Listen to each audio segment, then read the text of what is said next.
Welcome to that session about the maintenance planner and the new system assistant functionality. We will take the next half hour to present you the current status, what is new in the maintenance planner and what is the outlook for new features to come, and then we'll take the time for Q&A. Let's proceed to the first slide.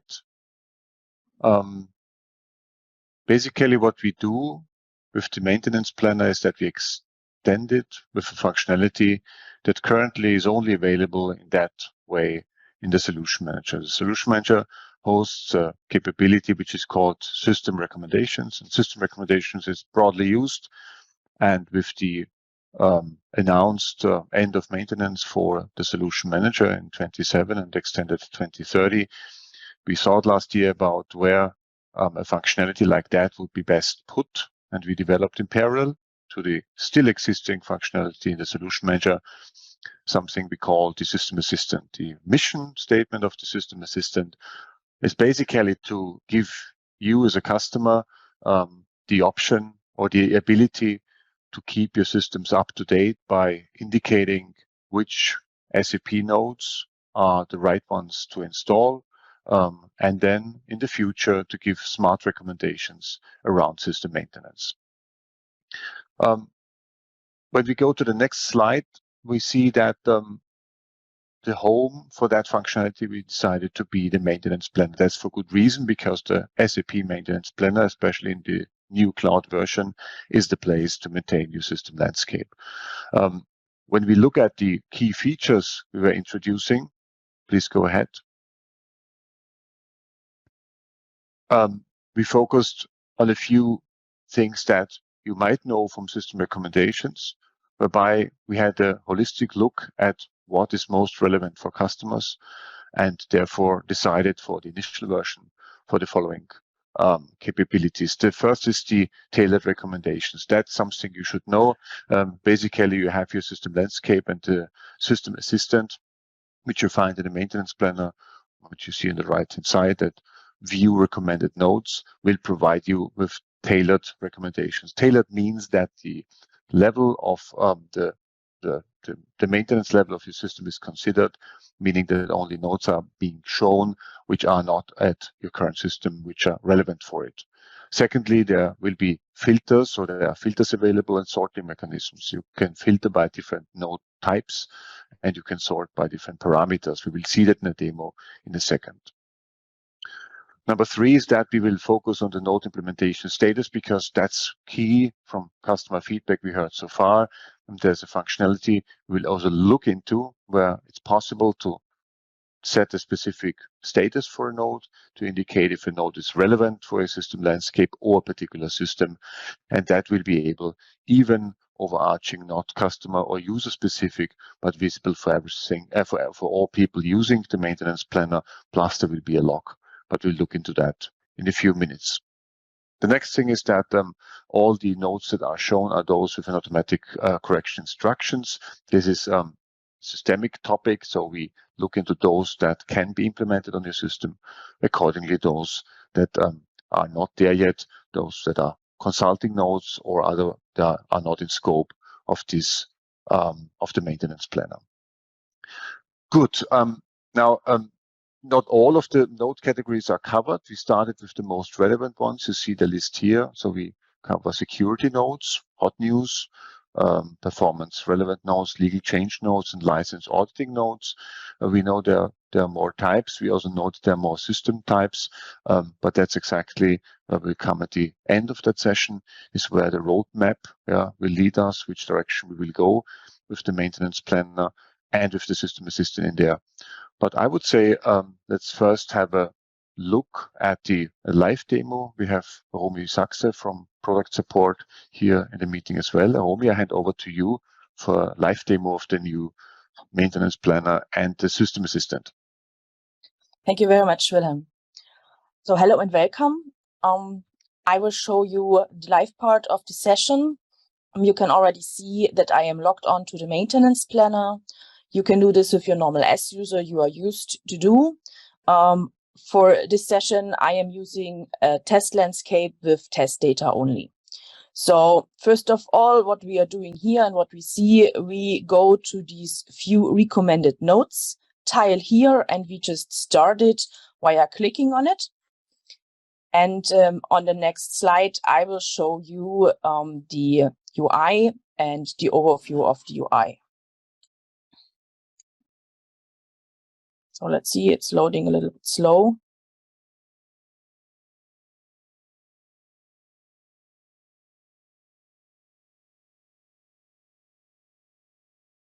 I will just refresh it because maybe I got a timeout nevertheless in the background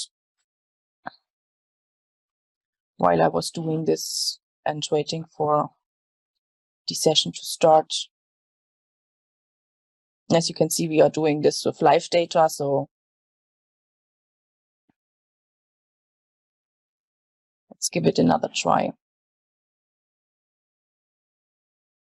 Okay, now, so let's see. Here you have an overview of all the systems you have in your maintenance planner. You get a list. It is in generally not sorted at all, but you can sort it.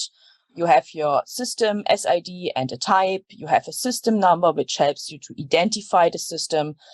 A customer number, which is sort of helpful when you are a CCC or a value-added reseller and you need to know this kind of information. You have the data source, which is quite helpful in order to identify from which system this data has been pushed to SAP site. You have a leading product for further information and maybe clarification which system you are looking for, as well as a product version. The system role, we have the normal roles like test, production, development, a transport domain, whether this is available information on our sites. And we also have a last sync date here, which tells you how recent the data is you see here. This list can be sorted, this list can be filtered. We provided some general filter options here already. So, for example, we can already filter for a system role. You can have landscapes here and set a filter on landscapes. These landscapes are used, for example, to build your whole, let's say, an ECC landscape. You have a test system, a dev system, a QA system, and a prod system, and you would like to combine them. This can be done in these kind of landscapes. You can also select these here. I can show this to you later. Further filter can be found here in the small little filter button. You will have every column available as a filter. Like you could filter for a system type. I would like just when you are just interested on your ABAP systems, for example, or when you are just interested in everything you have as a solution manager, you can just filter here. In addition to that, you have the possibility also to sort. So you can sort it downwards after, so alphabetically or numerically. You can have different sorting options here, like I would like to see my first system with letter A at the top or something like that. And you can also group them. Okay, so for this demo, I would like to show you now the whole list again, and I would like to see one calculation of a node for an S4 system. So you have here also a search bar, which you can use when you know the SID correct and so on. You can also search, or if you know parts of the SIDs, you can use it. So I am clicking here on the first button, mark the system. You see it now here in the bottom that it is selected. And I switch to the calculated nodes button on the right side and I click on it. This is now done with the live data we have for this system at that point in time in our backend. And you will get the list of all the nodes which can be implemented in that system. So you have, again, an overview here at the top. You have all the results. You have some predefined filters, as Wilhelm mentioned already. we have security notes, we have hot news, we have performance relevant changes and legal notes. You have your SID, you have a component here, you can see the node number. By clicking on the link, you will get directly to the node. It is displayed in the Launchpad, so you can also see the content of the node. You also have further information which can be relevant for you, when it was released, or is it the medium priority, or something like that. This list can also be sorted. So you have, again, the possibility, if you would have selected more than one system, to select for a system. You can select for components because you know, okay, I would really like to have everything installed here, or I have a problem with one application and I would like to see which nodes are relevant with this application. You can also use the filter here you see for this particular application. This one here, there is no hot news. So this is another feature here. These filters are dependent on each other. So when I click here again on all, I will then see now only my security nodes and now my hot news. If I would like to go back to all results, I will go here and here, and I get my full list of 2,400 results back. There is also a very nice possibility to export this information here. Therefore, you have a small button here. It gives you a list in Excel. What I would like to mention here for this, depending on the filters you set. So when I would just set all my security nodes and I will now export this, I will only get a result of 23 nodes in this Excel. See if I open the right one and whether you can see it, hopefully. Yeah. Okay. So that is generally first impression from the UI. Back to you, Willem. Thanks, Romy. No, a good presentation. Now we have seen how it basically works.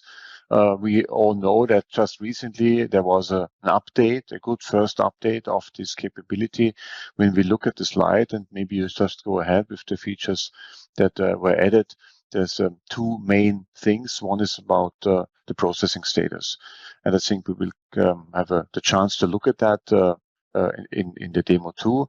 So what was added is the processing status for nodes. We have seen in your demo that the maintenance planner shows those nodes that are not implemented. But of course, customers usually want that there's an ability to review the node and then say, okay, this is applicable or not applicable according to my preferences, technical conditions, and other reasons. So this option we added, we have with that, there's a status, but there's more. So when we have this status, you can filter for it, and there's, and we'll come to that too in the demo, a possibility to include that in internal workflows, meaning an API where the status information can be read.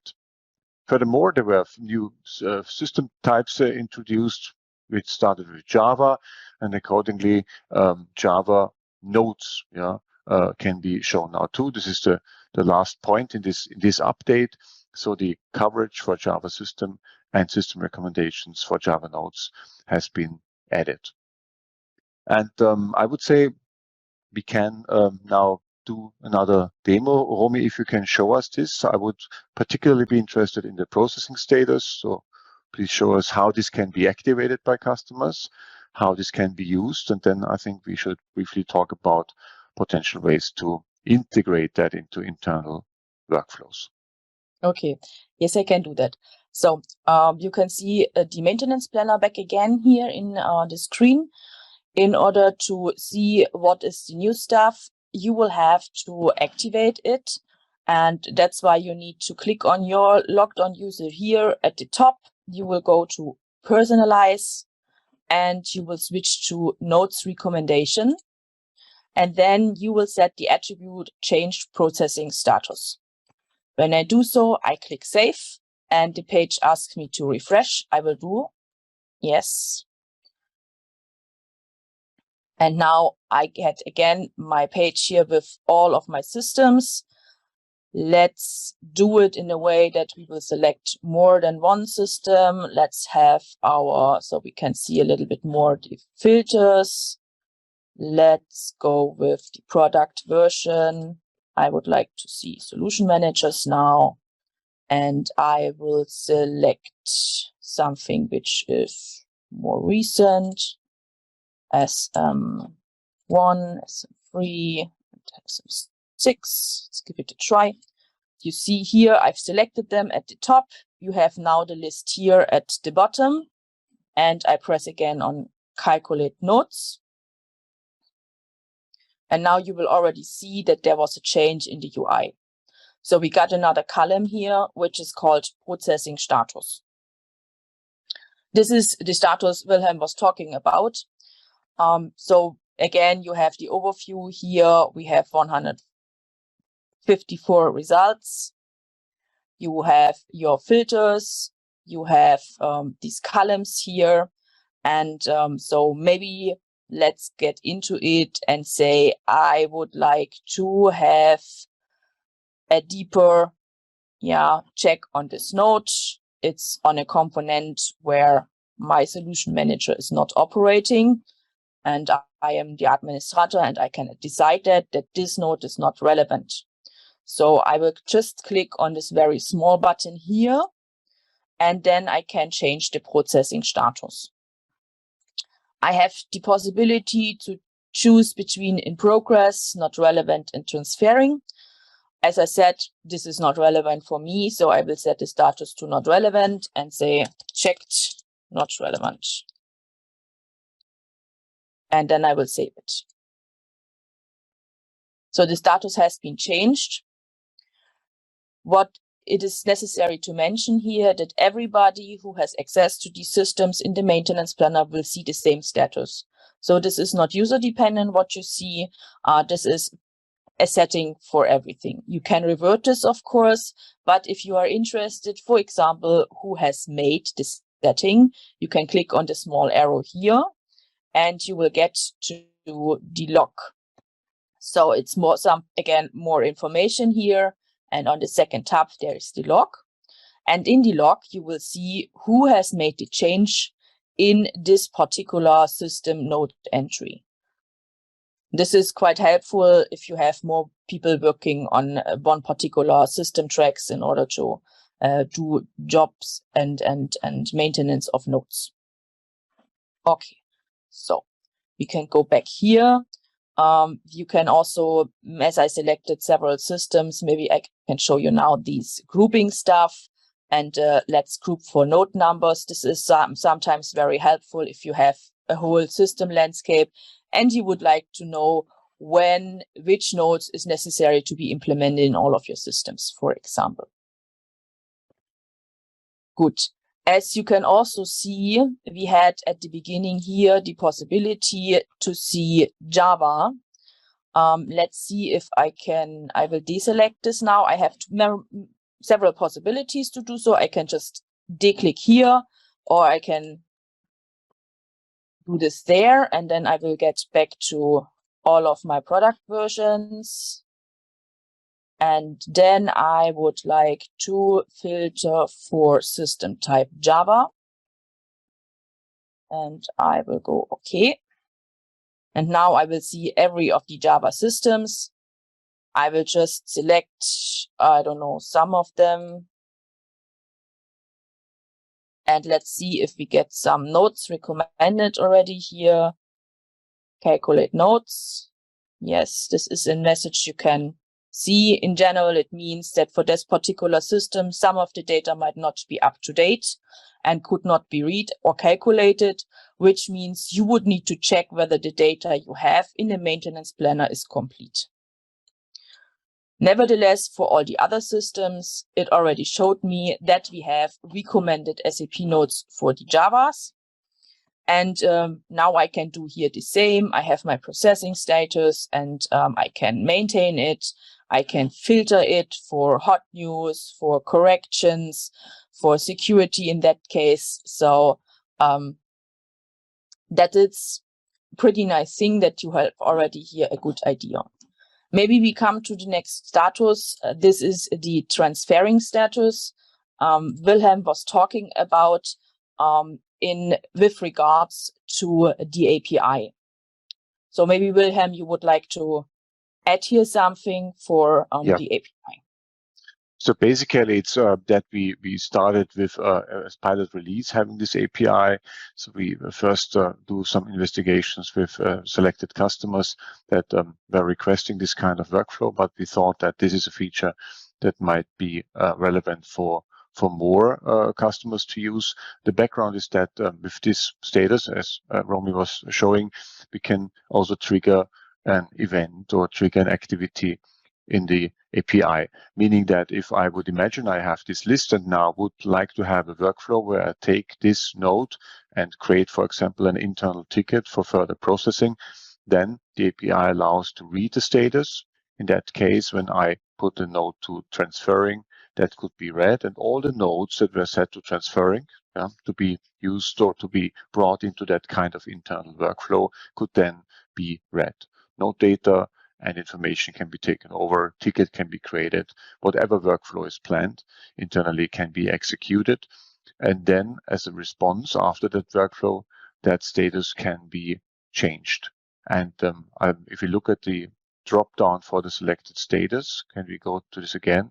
So we have this in progress and not relevant and transferring. So we could imagine after reading the tickets from transferring and processing them, we would like to set the status to in process. And that could then be done not only manually, which can make sense for a manual workflow, but also automatically via the API. So the workflow that would then be in progress after the API, by the API would set that status, and every user in the maintenance planner would see that change. Furthermore, in the log, that Romy, I think you showed the log, would that be reflected too? So any change we do would then be visible in the log as well. So with this, you have a full-blown integration into any kind of internal workflows you might have active in your company. One note to this is that some people ask why there is no status of completed or implemented, something like that. At the moment, we thought pretty straightforward, meaning that every node, Romy was showing that is currently displayed is per se, and we can stay with this status. So Romy, maybe you should open that again. We look at that. I was trying to bridge that. So let me finish that sentence. So every change, let's maybe first go to that here. Yeah, it's still, I think it's loading. Yeah. Yeah. Right. So thanks for showing that log. So one addition to, you see, now it's waiting. It wants me to finish my first sentence. Yeah, so every node that is shown in the maintenance planner here in the system assistant is per se relevant for the system. Accordingly, everything that is not shown is more or less completed, not relevant, or already implemented. However, we got customer requests to make this more visible in one of our last user group sessions. So that's something we thought we might add. At the moment, as said, the status are limited to that, what we can see. Everything else is either not relevant or already on one of your systems. Now, the status log you show here, Romy, indicates clearly that the status was changed, now in that case manually, but you can imagine if you would do that via workflow, that would be log 2, and we would see here a change by the relevant program at the relevant time. Good. I think with this, Romy, we are through with the main features of the maintenance planner and this functionality. Yes. And we can add here that we want, with this new capability, to listen to you customers, specifically in the coming months. We want to build the roadmap for further enhancements together with you. And therefore, there's an active call for input. In that presentation, you will find my and Romy's email address. So feel free to reach out to us If there's anything you consider to be relevant, where you say that is definitely missing, that should be added, let us know. Furthermore, for all German customers and partners, we have an agreement with the DSAG, the Arbeitsgruppe around ALM, that there will be a survey too. So we will collect via the Arbeitsgruppe ALM also input for the maintenance plan in this regard. This will happen within the coming weeks. And there will be an additional session offered via DSAG about the maintenance planner and the system assistant functionality. So I think there's a lot of options to learn more and specifically to give input. And that's what we would like to hear from you. So we are really open. We collected already a few things. I think we can say that only the last sessions were pretty insightful, where the journey has to go. But that's basically where we are. And yeah, we are looking for a good and exciting future with the maintenance planner and the system assistant. Okay, and I think with this, we close the session. And thank you for listening, and have a nice day, and goodbye.